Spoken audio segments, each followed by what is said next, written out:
اگر 70 سال کا بندہ اپنے گاؤں میں جائے، ذرا دیر کے بعد جائے، اپنے گھر جائے، تو اس کا پوتا کہے گا کہ آپ کون ہیں، آپ کا نام کیا ہے؟ وہ کہتا ہے کہ نام نہیں، بلکہ یہ میرا مکان ہے۔ پھر کہتا ہے کہ میرا نام تو کوئی نہیں ہے، مگر یہ میرا مکان ہے اور اس میں جانا ہے۔ یہ ایک عجیب بات ہے۔ اب تو اپنا ہونا بھی مشکوک ہوا۔ اس نے میرا نام مجھے سے پوچھا ہے کہ آپ کا کیا نام ہے، وہ جس کے نام کی خاطر آپ جا رہے ہو۔ یہ عجب اتفاق ہے۔ مقصد یہ ہے کہ شکل بدل گئی، ماحول بدل گیا، لہٰذا میں بتانا یہ چاہتا ہوں کہ کوئی چیز کم نہیں ہوتی، صرف تسلیم میں کمی نہ آئے۔ آپ سب باتوں سے فارغ ہو کے آگے چلے جاؤ کہ دعا بھی ہم نے چھوڑ دی اور تکلیف کا پہلو بھی ہم نے چھوڑ دیا اور ہم رضا کے پہلو پر چل پڑے۔ رضا والا عجب آدمی ہے، اللہ نے پتہ نہیں اس کو کیا کیا دیا، کچھ خاص ہی عطا کیا۔ وہ جانتا ہے کہ میں صاحب دعا ہوں۔ رضا کو ماننے والا کیا ہوتا ہے کہ میں دعا والا ہوں۔ وہ تو مشکل کشا ہے، وہ خود مشکل کشا ہے۔ اس کے نام سے دعا مانگو تو دعا منظور ہو جاتی ہے۔ یہ جو کربلا کے اندر واقعہ ہو رہا ہے، وہ سارے صاحب دعا ہیں، ان کے نام سے دعائیں چلتی ہیں۔ کیا اس میں کوئی شک ہے؟ کربلا کے نام سے دعا چلتی ہے۔ اگر تو یزید سے دعا مانگے گا تو فارغ ہو جائے گا، کائنات آگے پیچھے ہو جائے گی۔ کہتا ہے کہ دعا مانگنا سنت ہے۔ اگر سنت ہے تو یہ بتانے کی کیا ضرورت ہے؟ وہ تو سنت کے مالک ہیں، کہاں پہ دعا نہیں مانگنی یہ وہ جانتے ہیں۔ جو بھی مانگنے کا ٹائم ہے، کہتا ہے کہ اگر اپنے لیے نہیں مانگنی تو بچوں کے لیے تو مانگ لیں نا، یہ نہیں کہہ سکتے آپ، وہ بہتر جانتے ہیں۔ اب آپ بتاؤ کہ کون سا وقت بہتر ہے؟ وہ صاحب دعا ہیں، بچے کو تکلیف ہے اور وہ دیکھ رہے ہیں، اب دعا کیوں نہیں مانگ رہے؟ بات یہ ہے کہ وہ صاحب رضا ہیں، تو تسلیم و رضا والے دعا مانگتے نہیں ہیں، بلکہ وہ دعا کے مالک ہوتے ہیں۔ رضا ہوتی ہی یہی ہے۔ وہ کہتا ہے کہ یہ تو تیری مرضی ہے اور اب یہ میری مرضی ہے کہ میں تمہیں تھوڑا سا آزما رہا ہوں۔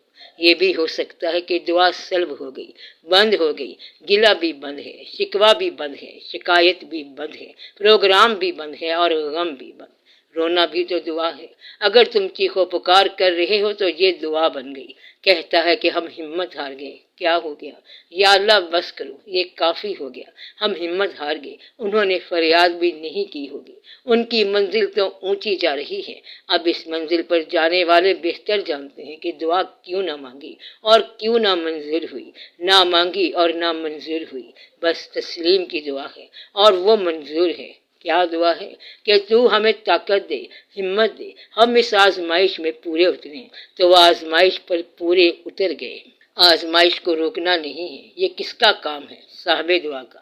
ہمارا کام یہ ہے کہ ہم چھوٹے سے لوگ ہوتے ہیں اور چھوٹا سا دل ہوتا ہے۔ کبھی دعا مانگ لی، کبھی رعایت مانگ لی، کبھی معافی مانگ لی۔ یا اللہ مہربانی کر، یا اللہ تو بہتر جانتا ہے، اس لیے وہاں دعا نہیں چلتی، حالانکہ وہی تو ہوتے ہیں دعا والے۔ آپ لفظ مشکل کشا کو تو جانتے ہیں۔ مشکل کشا ایک لفظ ہے، ایک ذات ہے، ایک عمل ہے۔ کیا کبھی مشکل کشا پر کوئی مشکل آئی؟ پھر کشائی کیا ہوئی؟ یہی مشکل کشا ہے۔ مشکل کشا وہی ہیں جو اپنی مشکلات حل نہ کریں، اپنی مشکلات اللہ کے حوالے۔ جہاں مشکل ہے، صاحب دعا وہ خود ہیں، یعنی وہ جو مشکلات کو حل کرنے والے ہیں۔ مشکل کشا وہ کہتے ہیں کہ میں نے تقدیر کو مانا اپنے ارادوں کے ٹوٹنے سے، حالانکہ تقدیر کے خلاف ان کا کوئی ارادہ نہیں ہے، وہ تو تقدیر والے لوگ ہیں۔ یہ صرف آپ کو سمجھایا جا رہا ہے کہ جب ارادے ٹوٹنے لگ جائیں تو سمجھو کہ اللہ ہے، سمجھو کہ مقدر ہے۔ جب تمہاری تدبیریں فیل ہونے لگ جائیں تو مان لیا کرو کہ تقدیر ہے اور تمہاری تدبیریں فیل ہوں گی۔ آسمانی ارادے سے بنا ہوا انسان زمینی محبت میں کیسے کامیاب ہوگا؟ بنانے والی آسمانی ذات ہے، کائنات کا مالک ہے اور خالق ہے۔ اس نے اپنے ارادے اور پروگرام کے مطابق بنایا ہے۔ تم زمینی محبت میں کیسے کامیاب ہو سکتے ہو؟ تم یہاں رہنا چاہتے ہو، کہتے ہو کہ یا اللہ تھوڑی سی زندگی، 10 سال کی زندگی اور دے دے۔ اللہ نے کہا کہ لے لو، جب 5 سال گزر گئے تو کہتا ہے کہ 5 سال کی اور ایکسٹینشن دے دو، وہ کہتا ہے کہ نہیں تو 2 سال اور دے دو، کہتا ہے کہ بات بنی نہیں ابھی اور ایکسٹینشن دے دیں۔ اطلاع یہ آئی ہے کہ تمہاری ایکسٹینشن ادھر سے ختم ہو گئی ہے، کدھر سے؟ دوسرے رجسٹر میں کم ہو گئی ہے، اس لیے زندگی ایکسٹینڈ نہیں ہوتی۔ اس کو مقدر سمجھ لو یا تقدیر سمجھ لو۔ اگر تدبیر کامیاب ہو گئی تب بھی تدبیر فیل ہو گئی۔ کیا بات سمجھ آئی؟ ایک آدمی نے محبت پالی، دوستی پالی تو وہ کامیاب ہے اور دراز عمر پائے گا۔ اب کہتے ہیں کہ اس کو غم نہیں آ سکتا کیونکہ وہ تو کامیاب ہے۔ کہتا ہے کہ دیکھو غم کیسے آتا ہے، تو نہیں مرے گا بلکہ محبوب مر جائے گا۔ اب غم تو پھر آ گیا، دوسرے کی موت ہی تیرا غم ہے۔ اب تو دوسروں کو تو نہیں بچا سکتا، تو اچھی روٹی کھاتا ہے، اچھا کھانا پینا کرتا ہے، اب تو بچ گیا، لیکن تو انہیں کیسے بچائے گا جنہوں نے تیرا غم بننا ہے اور جنہوں نے تیری خوشی بننا ہے؟ تو اس کائنات میں انسان غمگین ہوئے بغیر رہ نہیں سکتا، کیونکہ اس کائنات میں جس کو جو محبت ہوگی وہ غم آئے گا۔ دوسرے انسانوں سے تمہارے غم بن رہے ہیں، کس سے بن رہے ہیں؟ دوسرے انسانوں سے۔ اگر آپ کو کوئی تکلیف نہیں ہے تو کسی انسان کی تکلیف کو دیکھ کر آپ کو تکلیف ہو جائے گی۔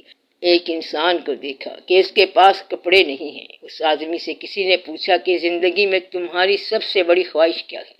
تو اس نے کہا کہ میری خواہش یہ ہے کہ زندگی میں کبھی کوئی مجھے جی بھر کے کھانا کھلا دے۔ اگر کسی آدمی کے اندر حسرت کے طور پر یہ خواہش موجود ہو تو اسے دیکھ کر تمہاری موت تو قریب آ جاتی ہے۔ تو یہ انسان ہیں اور تمہاری دنیا میں رہتے ہیں ایسے انسان جن کی ایسی ایسی خواہشات ہیں۔ بات سمجھ آئی؟ اور اوپر سے تم مسلمان ہو، یہ بھی اتفاق کی بات ہے۔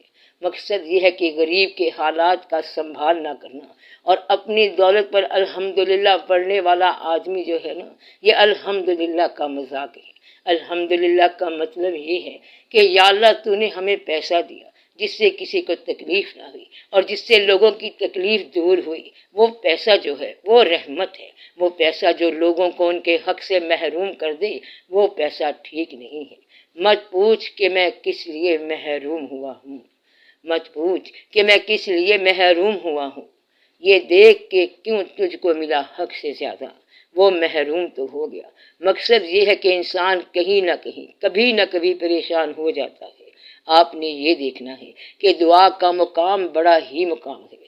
دعا عرش بھی اڑا سکتی ہے، لیکن اس دعا کے لیے ایک وقت ہے، تب دعا کی سینکشن ہونے کی سینکشن ملتی ہے۔